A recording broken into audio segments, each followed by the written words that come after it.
Shadow is 13. We found her in March 2005 as a kitten. She was only a couple of months old and she was lost and alone in the mangroves. We gave her a bath and put up posters, but no one claimed her, so she got adopted into the family. She's so affectionate and she has the softest, most velvety fur. Many people said that she looked like a Russian blue and that they could be very valuable, and she did become valuable, but not in the way of money. I was only 13 and we formed a bond I never had with the other cat. Yo was 4 and she hated her, and for the next 12 years she couldn't walk past her without hissing. Never once did they show any affection towards each other, which is sad because Shadow was very playful and I think she would have loved another cat that she could get along with. They were always both indoor and outdoor cats, and where Shadow would mostly stick to the backyard, Yo would be the one getting into other yards and cat fights. In 2016, I made the decision to move overseas with my long-distance boyfriend. I lived in Australia and he lived in Sweden. And I told him and I told my mum I can't move without her. I would miss her too much and she would also be lonely without me. This is a cat that used to jump into my bed every morning when my alarm went off, or meow at my window if she was out, or come and say goodnight to me when I was in bed. I started looking up how much it would cost and it was all very expensive, but I wouldn't have it any other way. The older cat could live out her retirement in peace and Shadow would come with me on this next adventure. We made the journey in 2017. Shadow was 12 but still very young at heart. She had no health problems and didn't show her age at all. My boyfriend came over to visit before we moved, and it was the first time he'd seen her, and she can be wary of strangers, but she warmed straight up to him, having heard his voice on Skype calls for the last 5 years. She got injections from the vet and was given the all clear to fly, and I was terrified for her. She'd never spent one night away from home at a vet, let alone at a cattery and multiple vet stations on and off 3 different planes at 3 different airports. She was very scared when we picked her up, and we had to get her home on an 8-hour train journey, but she came to learn her new home and her new family. We were very careful to take her out at first because all the houses had open yards and no fences, so we trained her on harness.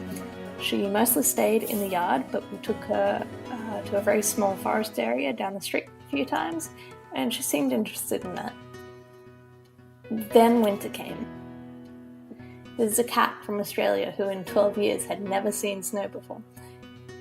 She was not impressed, and she basically became an indoor cat for 4 months.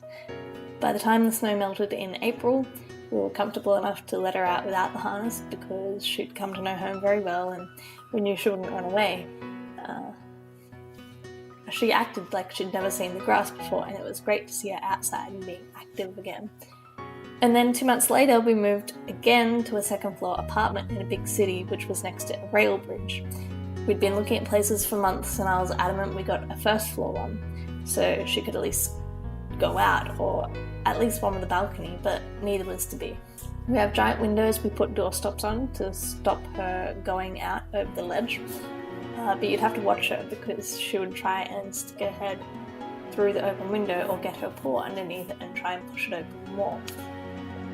The ledge goes all the way around and along the apartment, so if she was to venture out, she could easily be out of reach. And one day we had the window wide open and I turned my back for 3 seconds and she was on the outer ledge, like a toddler ready to give me a heart attack.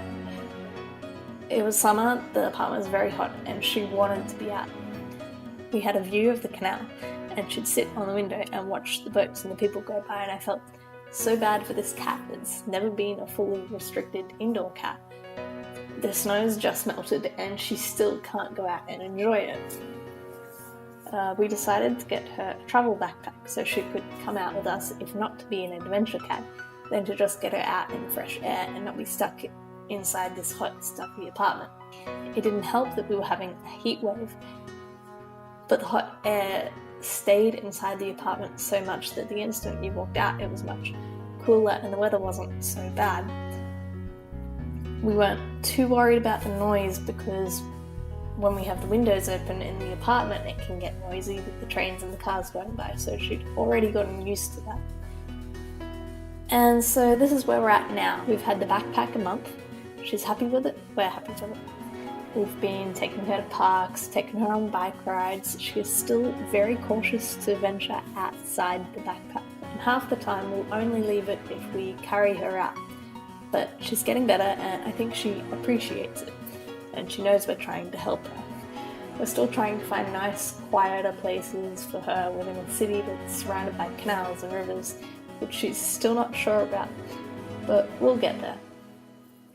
And who knows, maybe we'll make an adventure cat out of her yet.